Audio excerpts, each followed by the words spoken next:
Saxi, Saxo, nouvelle vidéo, j'ose escompter que tu vas bien. Aujourd'hui, on va voir les 5 erreurs des débutants.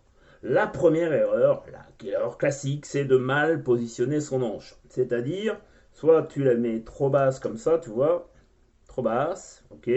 Alors là, tu peux souffler comme un bourrin, tu sortiras rien de ton saxophone.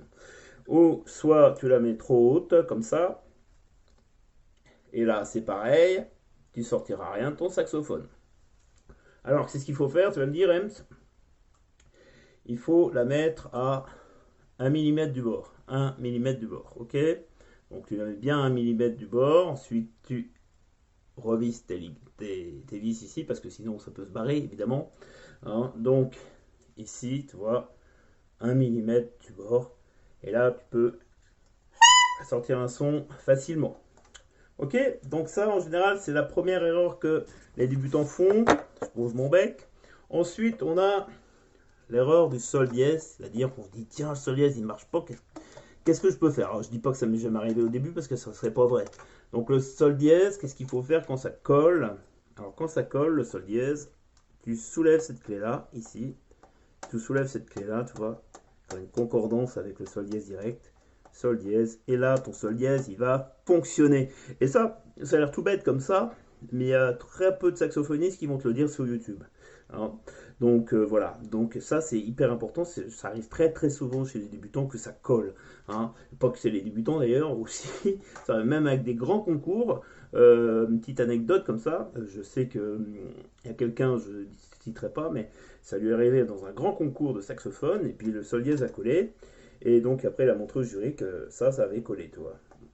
Il se reconnaîtra. Après, on a le do dièse qui peut coller aussi, le do dièse ici, tu vois. Alors do dièse ici, le dièse ça peut coller. Alors c'est pareil, il faut soulever ici. Hein. C'est des choses toutes bêtes, mais ça peut te faire vraiment suer ce genre de choses.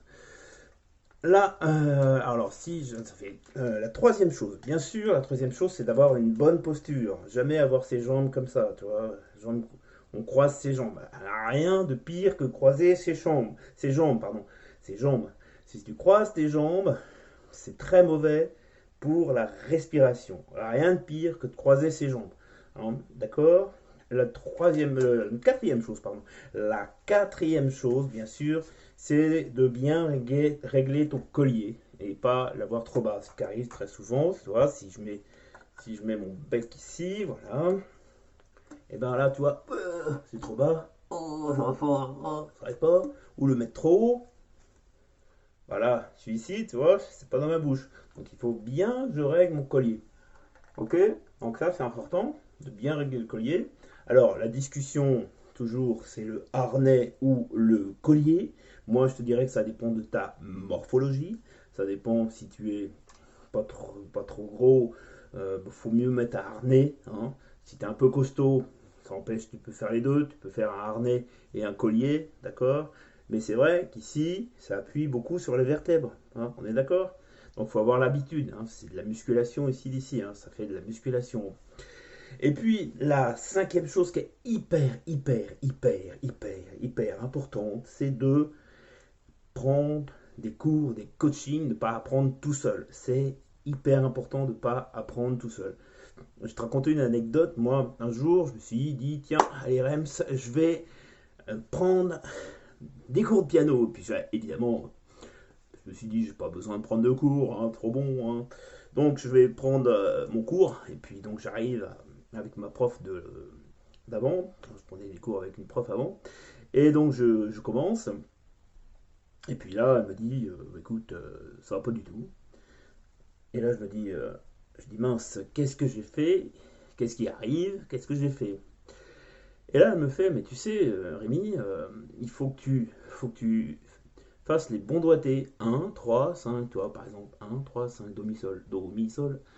Et moi, si je n'avais pas pris de cours, je ne saurais jamais qu'il aurait fallu bien respecter les doigts, tu vois. C'est comme au saxophone. Si tu vas prendre des défauts d'embouchure si tu prends pas de cours. Et ça, c'est embêtant. C'est très, très embêtant. Hein, si tu joues comme ça, en avant le bec, par exemple, je te donne un exemple, c'est très mauvais. C'est très mauvais. D'accord? Donc prends des cours ou prends des coachings, je dis pas spécialement pour avec moi, c'est pas ça que je veux dire, mais c'est hyper important de prendre des cours. Je t'assure que c'est hyper important et je dis pas ça pour ma prairie, j'en ai rien à faire. D'accord? C'est vraiment pour toi que je dis ça. Dernière chose, si tu veux un résumé de toute la vidéo, c'est disponible dans la description YouTube. Il suffit que tu rentres ton mail et donc tu auras donc la description en mind map dans le PDF que tu vas télécharger. Je te souhaite une excellente journée ou une excellente soirée et moi je te dis à très bientôt sur YouTube. Salut les amis.